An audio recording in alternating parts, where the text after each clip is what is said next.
glamour sells the dream. Diamond chandeliers, silk gowns, million-dollar smiles. But behind those immaculate close-ups, the golden age of Hollywood carried a smell the public was never supposed to know about. Not metaphorical, literal. Stories leaked from sets and makeup chairs about legendary stars whose private habits left crews gagging and co-stars fighting the urge to turn away in the middle of a kiss. Some of these tales read like tabloid bait. Others came from crew whispers that never made it to the papers but lived on in studio lore. Either way, the image of perfection didn't always survive once the cameras stopped rolling. And the names on this list, they'll make you rethink what movie magic was hiding. But that wasn't the whole story, because the first name is the last person anyone expected.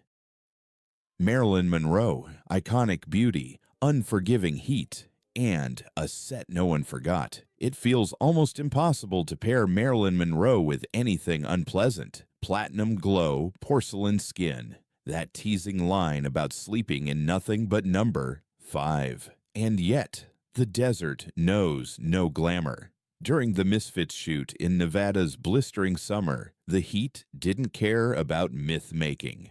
Crew accounts say that on certain days, Marilyn would arrive wearing the same outfit as the day before, and whispered among assistants, sometimes the same undergarments. Her longtime makeup artist carried more than powder and lipstick. He reportedly kept industrial wipes and medicated talc on hand because the heat was merciless and the schedule tighter than a corset. There was a kiss scene filmed at sunset that the studio had hyped as a screen melter. The romance was supposed to sell the whole reel. Cameras rolled, she leaned in, and, according to on-set recollections, Clark Gable, yes, the king, flinched, his face tightening as if someone had waved ammonia under his nose. The scene was reset. Windows were opened. Angles changed. The papers would only hint that not every moment on set smelled like roses. But the crew didn't need a headline. They had the wind and the memory. If Monroe, Hollywood's dream in human form, could rattle a scene like that, the next icon took it several steps further, and all in the name of genius. If a desert afternoon could turn a screen goddess into a human hazard, what happens when a legend decides cleanliness kills creativity? Charlie Chaplin, comic genius, relentless work, and the don't wash the inspiration rule, the bowler hat, the cane, the little tramp who made the world smile. Behind that magic, colleagues swore there was a rule. When the ideas were flowing, Chaplin wouldn't wash clothes, costumes, sometimes even himself. The superstition went something like this: creativity is fragile, and water washes it away. During the long days of the circus and city lights, wardrobe staff remembered the thick wool suit soaking through multiple days in a row under broiling lamps. Hats and coats that were never sent to be cleaned until the last frame was in the can. By late season, the famous hat wasn't just a prop. It had absorbed a cocktail of sweat, tobacco, brandy, and studio dust. Editors in a cramped cutting room would quietly crack a window the moment he walked in, and then another, until every possible source of air was open. No complaints were spoken out loud. Who would correct the man who invented a language without words? But the moment he stepped into a hallway, everyone inside took a breath like surfacing from deep water. One co-star reportedly dabbed perfume on his collar before close-up, a tiny rebellion disguised as kindness. And yes, the films were perfect. The days, not so much. But Chaplin's no-wash principle was a private superstition. The next story wasn't just habit. It hit like a slap the moment you got close.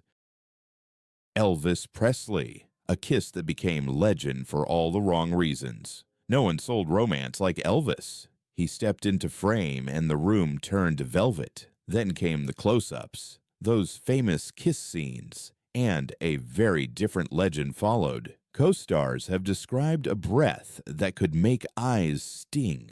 Black coffee dark enough to chew, chain-smoked cigarettes, a quick dissolving pill here and there, and a hint of last night's liquor. On a hot afternoon at MGM, the lights press heat down on everyone, and when the cameras called for tenderness, what his partner got instead felt like a gust from a furnace. It wasn't just one actress either. Multiple leading ladies hinted at a similar experience, describing a kind of sticky heat that clung to the tongue.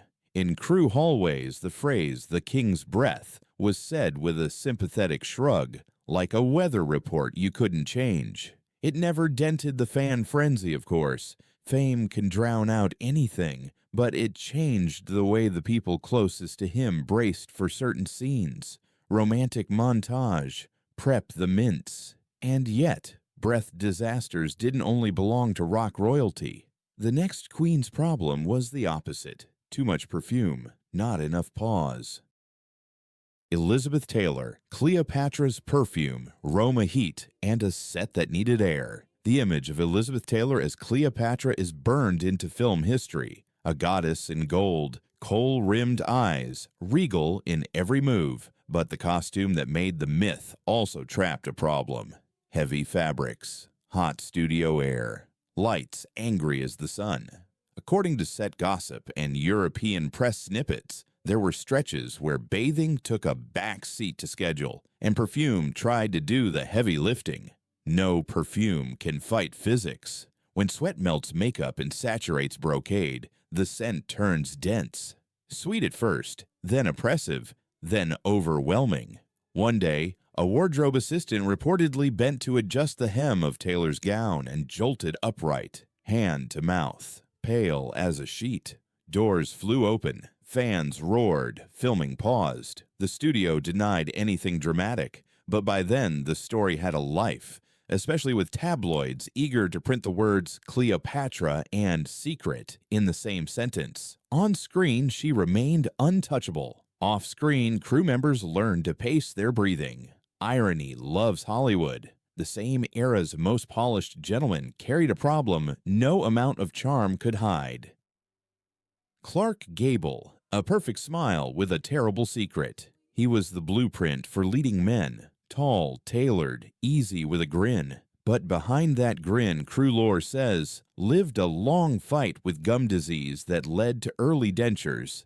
And a new problem. In an era before modern cleaning routines for dental plates were common knowledge, the mix of smoke, bourbon, and trapped bacteria turned intimate scenes into endurance tests. Actresses joked in private and complained in whispers. A kiss meant bracing yourself, leaning in, and hoping the take was short. It's the contradiction that sticks. A man who looked like he smelled of cedar and cologne, but who could walk into a closed room and transform the air. By the time he filmed in the desert with a certain blonde legend, everyone knew you didn't push your luck with close angles if you could help it. Romance sold tickets. Distance saved stomachs. Yet for all the gentleman's polish, the next name didn't pretend.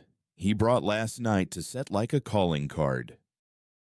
Marlon Brando, magnetic, messy, and a scent that told stories. Marlon Brando didn't perform, he inhabited. That intensity came with a cost most fans never sniffed. Years of giant nights, of smoke and whiskey, of arriving with hair in rebellion and a shirt that could stand on its own. On humid shoots especially, the smell multiplied. Not rank enough to be filth, not clean enough to ignore. Crews used phrases like fish market at closing or bar mat at dawn. Some called it the scent of the night before. The makeup chair became a test of professionalism.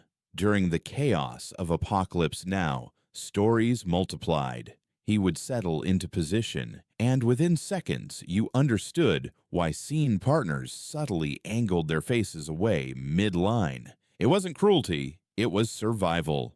Brando's genius was undeniable. So was the aura he brought with him. Expensive cologne in the top note, then a quick thud into something body-warm and unwashed.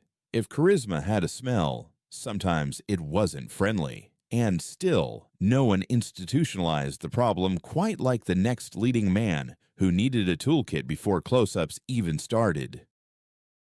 Humphrey Bogart. Chain smoke, dentures, and the mint bottle claws. Bogart's voice could sand wood. He smoked like breathing was optional and whiskey was a vitamin. With dentures later in life and a permanent fog of tobacco, the combination turned sharp, like wet ash in a drain, as one contemporary put it. Whispered studio notes required mouth spray, mints, and a respectful distance until action. Actresses learned to time their lines for a quick turn of the head right after a kiss. One cinematographer even wore a mask on set, officially for allergies, unofficially for something more immediate. No one would say it out loud while he lived. You didn't cross Bogart, you worked around him, and audiences never knew. The screen gave you sunlight on water. The set gave you a storm drain after the rain. Breath was one thing, bodies were another. The next star walked into rooms with a scent that announced the night before like a headline. Judy Garland, stardom at 3 a.m., and a room that stopped breathing. There's a specific smell to exhaustion, sweat that turned sour hours ago, powder melting back to oil, a trace of gin fighting for space with cigarettes, and the flat sheet smell that clings to skin after too little sleep.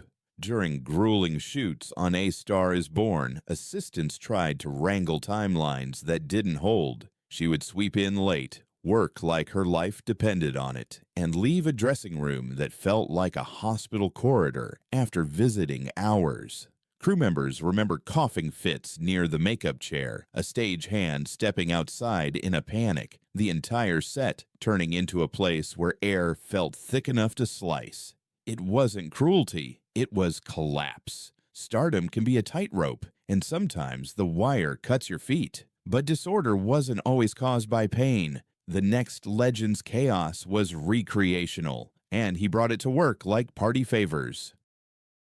Errol Flynn, all-night glamour, mid-morning disaster. Errol Flynn moved like sin in silk shoes. He also lived the reputation to the hilt. Stories from Warner sound stages say he sometimes arrived straight from an all-nighter, hair smoking with the ghost of cigarettes, breath singing with rum, clothes holding the salt of a night that saw ocean spray and someone else's perfume.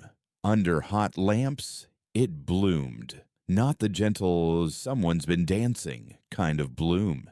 The kind that made extras step back and grips find a window handle like it was a lifeline. On the roughest days, an embrace scene would reset again and again, not for acting, but for air. Someone would hurry outside, retch into a trash can, and come back with the forced calm of a person walking past a dog that might bite. Legend says a stray camera once caught the moment an extra lost their lunch. Whether that reel ever saw print or just fueled whispered jokes, the story stuck because it felt exactly like the kind of thing that would happen when glamour refuses to sleep. Then came the extreme opposite, people whose obsession with disinfecting made their homes feel less like houses and more like laboratories. Howard Hughes and Joan Crawford. When clean becomes its own kind of dirty, Howard Hughes dreaded germs like a shadow he could never outrun. Assistants learned to wash a soda can until their hands went raw. Rooms smelled like a pharmacy. Curtains stayed closed like eyelids after a bad dream. It would have been merely eccentric if not for the twist. The man who feared contamination sometimes neglected his own basic care, turning his sanctuary into a contradiction. Hospital scent in the air, unwashed life inside. When fear wins, logic loses, and the result can be a room that feels clean but isn't human. Joan Crawford flipped the same coin and polished it to a mirror. Guests described a house so immaculate it squeaked. Bleach sharper than perfume. Glass tables that tolerated no fingerprints. Sit down, stand up, and watch your glass get snatched for a rewipe. Over and over until dinner felt like a laboratory tour. One unlucky visitor reportedly got queasy from the chemical haze and barely made the sink. The irony wrote itself. cleanliness that sent people running for fresh air. Obsession leaves scars. So does tragedy. And when tragedy takes the wheel, the scent it leaves behind doesn't let go. Montgomery Clift, the beautiful face, the bad night, and the smell of pain. Everyone remembers the crash because Hollywood told that story until the tape wore thin. What lingers in quieter accounts is the visceral aftermath, blood's iron sting, whiskey left over from a party that should have ended earlier, the medicinal bite of painkillers, and a kind of damp fabric smell that rides in ambulances and sits in emergency rooms. Friends pulled him from the wreckage. A tooth was cleared from his throat. The miracle was that he lived. The tragedy was that his life turned into a string of days where the set smelled faintly like a hospital no one had consented to visit. The nickname that followed, cruel as only a town built on beauty can be, called him a ghost while he was still breathing. Through it all, he kept working. Make no mistake, that's not weakness. That's stubborn strength in a world that punishes any crack in the surface. And if pain can rot the air, chaos can suffocate it. One star let disorder colonize her rooms until visitors fled with stories no one quite believed until they smelled it themselves.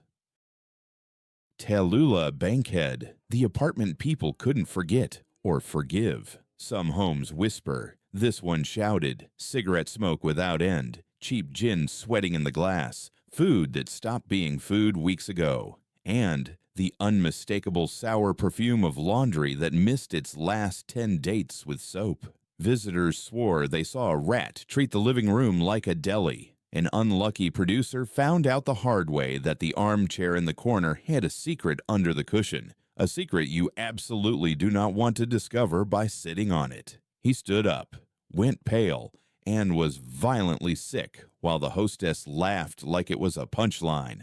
The photo that allegedly made a tabloid front page, an actress cackling while a guest hurled, felt too on the nose to be real. But that's the thing about certain stories. Whether or not they're perfectly accurate, they persist because they fit the character the town already believed in. Sometimes truth and legend share a perfume bottle. So what do all these stories mean, besides the obvious warning not to romanticize the past? Old Hollywood was a dream machine that ran hot. Hot lights, hot tempers, hot deadlines. Under all that heat, nobody smelled like a magazine. The difference is that some stars leaned into chaos, some drowned it in perfume, and some were fighting battles, health, addiction, fear, that showed up first in the air around them. Rumor turned details into myths, and myth turned into the version of history most people remember. That doesn't mean every account is gospel. It means the gap between the poster on your wall and the person at the makeup chair was bigger than any long lens could close. So the next time you watch a scene where two legends melt into a kiss, remember the crew member cracking a window just out of frame. Remember the assistant with a mint, a mouth spray, and a prayer. Remember that glamour is a costume tailored as tightly as a corset. And when you take it off, the room breathes differently. If yesterday's icons hid this much behind the curtains, imagine what today's pictures would look and smell like if someone yanked the drapes wide open. The spotlight is bright. The truth, sometimes it's enough to make you step back. And if you want more untold stories from behind Hollywood's curtains, the scandals, the secrets, the myths that shaped legends, make sure to like and subscribe. Because the next story might just change the way you see your favorite star forever.